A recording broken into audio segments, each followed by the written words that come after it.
सभी को सलाम, जय मसीह की। आज हम खुदा का कलाम भजन संहिता उसका 15 अध्याय मनन करते हैं। खुदा से सामर्थ्य मांगते हैं कि खुदावंद हमें ऐसी सामर्थ्य दे कि हम इन वचनों के भेदों को खोल सकें। तो यहाँ पर है सिय्योन के निवासी, सिय्योन के निवासी। भजन संहिता 15 अध्याय कहती है सिय्योन के निवासी कैसे होंगे, सिय्योन के निवासी कैसे होंगे, इनके बारे में बताया गया है। हे परमेश्वर, तेरे तंबू में कौन रहेगा, तेरे पवित्र पर्वत पर कौन बसने पाएगा। वह जो खराई से चलता और धर्म के काम करता और हृदय से सच बोलता है, वही तेरे तंबू के पास खड़ा रह सकेगा। हे परमेश्वर, तेरे तंबू में कौन रहेगा, तेरे पवित्र पर्वत पर कौन बसने पाएगा। वो जो खराई से चलता है और धर्म के काम करता है और हृदय से सच बोलता है। सच बोलने वाले सिय्योन पर्वत पर, पवित्र पर्वत बसने पाएगा, वहाँ पर परमेश्वर के साथ रहेगा। वह कौन है? वह जो खराई से चलता और धर्म के काम करता, धर्म के काम करता और खराई से चलता और हृदय से सच बोलता, सच्ची बातें बोलता हो, हृदय से चिकनी चुपड़ी बातें करनी नहीं। परमेश्वर का कलाम ये भी कहता है कि दो रंगी बातें भी नहीं करनी, कि मेरे साथ कुछ और उसके साथ कुछ और। ऐसी बातें से भी परमेश्वर कभी प्रसन्न नहीं होता है। परमेश्वर को चाहिए सच्चा हृदय, सच का हृदय, हृदय से सच बोलता हो, अंदर से हृदय से सच बोलता हो, जो अपनी जीभ से निंदा नहीं करता हो, जो अपनी जीभ से, इस जीभ से निंदा नहीं करता हो।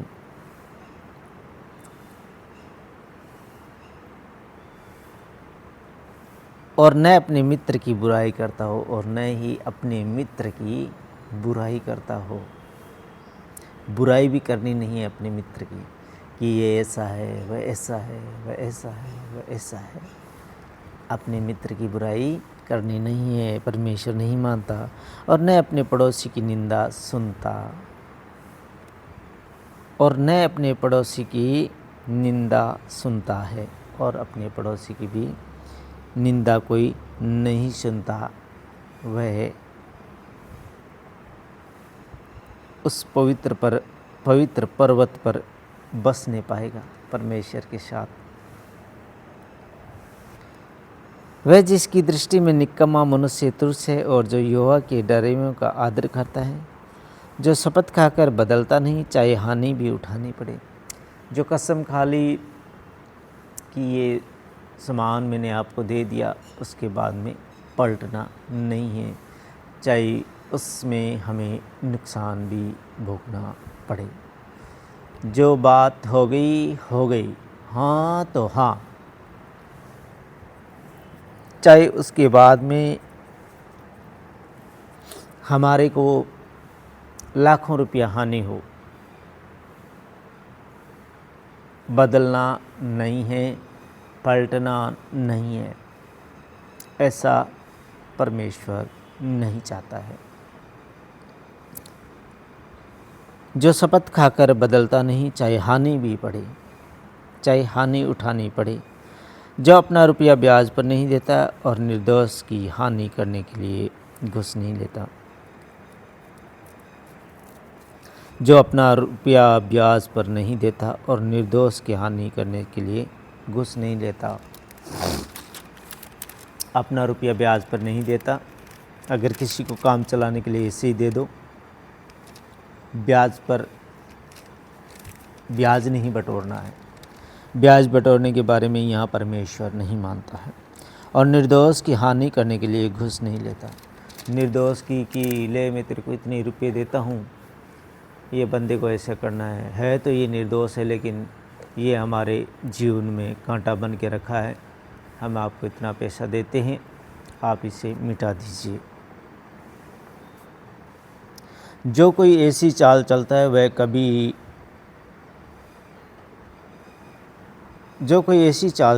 कभी न डगमगाएगा। निर्दोष की हानि करने के लिए घूस नहीं लेता, और जो अपना रुपया ब्याज पर नहीं देता, जो अपना रुपये से ब्याज नहीं बटोरता, देना है तो किसी को ऐसे ही दे दो, वापस मांग लो, ब्याज नहीं चाहिए।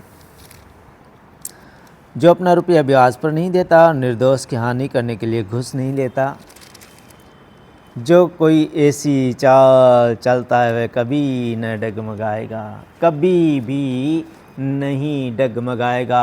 आज परमेश्वर का वचन आपसे कुछ खास बात कर रहा है। अगर आप पैसे वाले हैं तो अगर आपने ब्याज पर पैसे दे के रखे हैं तो उनसे कहिए कि हमें ब्याज आपका नहीं चाहिए, क्योंकि जो ऊपर हमारा रखवाला बैठा है वो ऐसा नहीं मानता है, इसलिए हमारे पास वचन पहुंचा है, अब हम ब्याज नहीं लेंगे, और जो हमने आपको पैसा दिए वो पैसा हमें आप ऐसे ही लौटा दीजिएगा, हम ब्याज नहीं लेंगे। जो अपना रुपया ब्याज पर नहीं देता और निर्दोष की हानि करने के लिए घूस नहीं लेता, निर्दोष की हानि करने के लिए घूस नहीं लेता, उसके बारे में परमेश्वर का वचन कहता है, जो कोई ऐसी चाल चलता है वह कभी न डगमगाएगा, कभी भी इधर से इधर डगमगाएगा नहीं, कभी उसके जीवन में संकट नहीं आएंगे, कभी उसके जीवन में दुख नहीं आएंगे, तकलीफ़ नहीं आएगी, क्योंकि निर्दोष लोगों की दुआएं उनको मिलेगी, गरीबों की दुआएं उनको मिलेगी। जो ब्याज नहीं लेता उनकी दुआएं उनको मिलेगी कि ये इंसान बहुत अच्छा है, परमेश्वर इनको इतनी समझ और बुद्धि दे के रखी है, और इतना इनको परमेश्वर ने पैसा दे के रखा है कि ये भाई साहब जो है ब्याज नहीं लेते। तो वो क्या करते हैं, मन ही मन में आपको आशीष देते हैं, और वह आशीष परमेश्वर सुनता है, देखता है, क्योंकि इब्रानियों 4 की 12 कहती है कि मैं तेरे मन की भावनाओं और विचारों को जांचता हूँ। क्योंकि परमेश्वर का वचन जीवित और प्रबल और हर एक दुधारी तलवार से भी बहुत चोखा है, जो प्राण और आत्मा और गांठ गांठ गूंदे गूंदे को अलग करके और पार छेदता और मन की भावनाओं और विचारों को जांचता है। तो परमेश्वर हमारे मन की भावनाओं को और विचारों को जांचता है कि इनके मन क्या कह रहे हैं, इनके दिल क्या कह रहे हैं, इनके हृदय क्या कह रहे हैं, इनके विचार क्या कह रहे हैं, इनके विचार कैसे कैसे उठ रहे हैं, उनके बारे में परमेश्वर जानता है। वह जो खराई से चलता है और धर्म के काम करता है और हृदय से सच बोलता है। 2 आयत कहती है, वह जो खराई से चलता है और धर्म के काम करता है और हृदय से सच बोलता है, जो अपनी जीभ से निंदा नहीं करता और न अपने मित्र की बुराई करता है और न अपने पड़ोसी की निंदा सुनता है। अपने पड़ोसी की कोई आपका ही पड़ोसी कोई अपने पड़ोसी की फिर से निंदा सुनाए कि ये ऐसा है वैसा है, तो सुनना नहीं है। जो नहीं सुनता, अपने हृदय से सच बोलता, अपने मित्र की बुराई नहीं करता, अपनी जीभ से निंदा नहीं करता, वह मनुष्य कभी न डगमगाएगा। वह जिसकी दृष्टि में निकम्मा मनुष्य तरस है, और जो यहोवा के डरें का आदर करता है, जो शपथ खाकर बदलता नहीं, चाहे उसे हानि भी उठानी पड़े। अगर हमने कोई चीज़ का सौदा कर दिया और उस पे हम कायम रहें, ना कि कोई आके हमें कहे कि ये तो इतने पैसों में बिक जाती और पैसों में बिक जाती, उसके बाद में हमें बदलना नहीं है। क्योंकि जब मरियम ने खुदावंद प्रभु यीशु मसीह के ऊपर जो इत्र उड़ेला था, इतना महंगा वो था। तब चेलों ने क्या कहा था कि ये तो गरीबों में बांटा जा सकता था, इसके तो बहुत सारे पैसे बांटे जा सकते थे और वो पैसा बांट के गरीबों को दान कर सकते थे, इसको वेस्ट क्यों किया। लेकिन मरियम के दिल के अंदर जो विचार आए कि ये मेरे खुदा के लिए मैं हानि उठाने के लिए भी तैयार हूँ, मुझे नहीं चाहिए पैसा, मेरे खुदा में खुशबू आनी चाहिए, मेरे परमेश्वर में खुशबू आनी चाहिए। तो वहाँ पर खुदावन प्रभु यीशु मसीह ने कहा कि ये मेरे गाड़े जाने की तैयारी है, इसे मत रोको। कंगाल तुम्हारे साथ हमेशा रहेंगे, लेकिन मैं तुम्हारे साथ हमेशा नहीं रहूँगा। तो खुदावंद के वचन अटूट है, उनके ऊपर हमें चलना चाहिए। अगर हम उनके ऊपर चलना सीख गए तो हम डगमगाएंगे, फिर हम नहीं डगमगाएंगे, क्योंकि फिर हमारा स्वर्गीय पिता हमारे हाथ को थाम लेगा। और जिसका हाथ कोई पकड़ के रखे उसका पिता, तो वो कभी नहीं डगमगाएगा। तो हमें पैसे ब्याज पर देने नहीं है, पैसे हमारे पास बहुत है। तो अगर हमारा कोई भी भाई हमसे मांगे कि मुझे ज़रूरत है और आपको उसके ऊपर रहम आए और आपको पता है कि हाँ उसके पास मेरा भाई है, इसके पास नहीं है, तो आपके पास अगर बहुत है तो ऐसे ही दे दीजिए, ना कि आप ऐसा लालच करें कि इससे मैं ब्याज बटोरूंगा, इसको मैं ऊपर उठने नहीं दूंगा, इसके ब्याज में लेते रहूँगा और ये मेरा पैसा कभी मोड़ नहीं पाएगा, मैं ब्याज ही ब्याज से कितने सारे पैसे जमा कर लूँगा। ऐसा सोचना नहीं है, नहीं तो डगमगा जाओगे। क्योंकि परमेश्वर कहता है कि जो ब्याज पर पैसा नहीं देता ऐसे ही दे दो, ब्याज पर नहीं दे, जो अपना रुपया ब्याज पर नहीं देता और निर्दोष की हानि करने के लिए घूस नहीं लेता, निर्दोष की हानि करने के लिए घूस नहीं लेता, वो किसके समान है। जो कोई ऐसी चाल चलता है वह कभी न डगमगाएगा, कभी नहीं डगमगाएगा, चाहे जितनी बड़ी संकट उसके ऊपर आओ, क्योंकि दुआएं उसके साथ रहेगी। और जब दुआएं उनके साथ रहेगी तो वह डगमगाएगा बिल्कुल नहीं, परमेश्वर उसका हाथ थाम लेगा।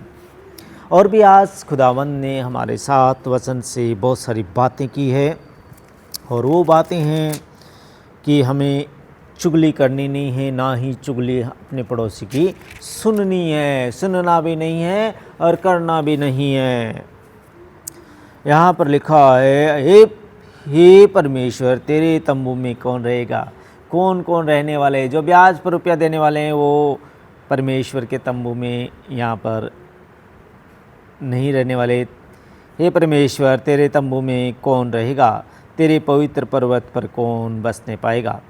वह जो खराई से चलता है और धर्म के काम करता है और हृदय से सच बोलता है। वह जो खराई से चलता है और धर्म के काम करता है और हृदय से सच बोलता है, हृदय से अंदर से सच बोलता है, वही परमेश्वर के तंबू में रहने पाएगा।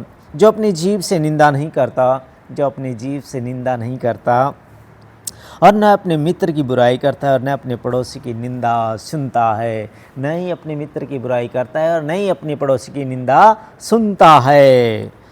वह जिसकी दृष्टि में निकम्मा मनुष्य तुच्छ है, वह है जो उसकी दृष्टि में निकम्मा मनुष्य तुच्छ है, मतलब निकम्मे मनुष्य के साथ उसका मेल मिलाप नहीं है।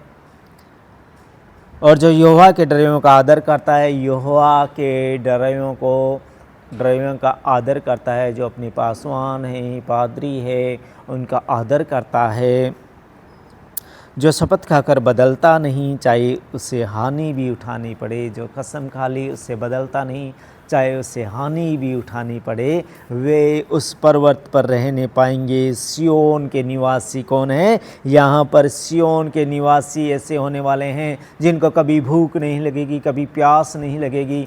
वे सदा परमेश्वर पर तृप्त रहेंगे और भरोसा रखेंगे, कभी डगमगाएंगे नहीं। तो आज आपके साथ ये वचन साझा हुए। खुदा से आप दुआ कीजिए और इन वचनों को समझने की बुद्धि परमेश्वर से मांगिए, तो परमेश्वर आपको समझ और बुद्धि और अकल देगा। तो आज से ना ही आपको निंदा करनी है, ना ही मित्र की निंदा करनी है, और ना ही किसी पड़ोसी की निंदा सुननी है, और अपने हृदय से सच बोलना है। और निर्दोष को मिटाने के लिए आपको घूस लेनी नहीं है कि ये निर्दोष है, लेकिन ये मेरे जीवन में अड़चन है, तो वो संसार की अड़चन है, आगे के लिए वो अड़चन नहीं रहेगी। तो निर्दोष को मिटाने के लिए घूस लेनी नहीं है। ऐसा खुदा नहीं मानता है, परमेश्वर नहीं मानता है। और ब्याज पर अपना रुपया दे के किसी गरीबों से ब्याज बटोरना नहीं है। जो ऐसा करते हैं वो सियोन के निवासी ठहरेंगे, परमेश्वर उनके साथ हमेशा रहेंगे और कभी वो डगमगाएंगे नहीं। तो आज इतनी सारी बातों की आपके साथ साझा हुई कि क्या क्या आपको नहीं करना है। तो खुदा आप सबको बरकत और आशीष दे, आप हो जाएंगे माला माल।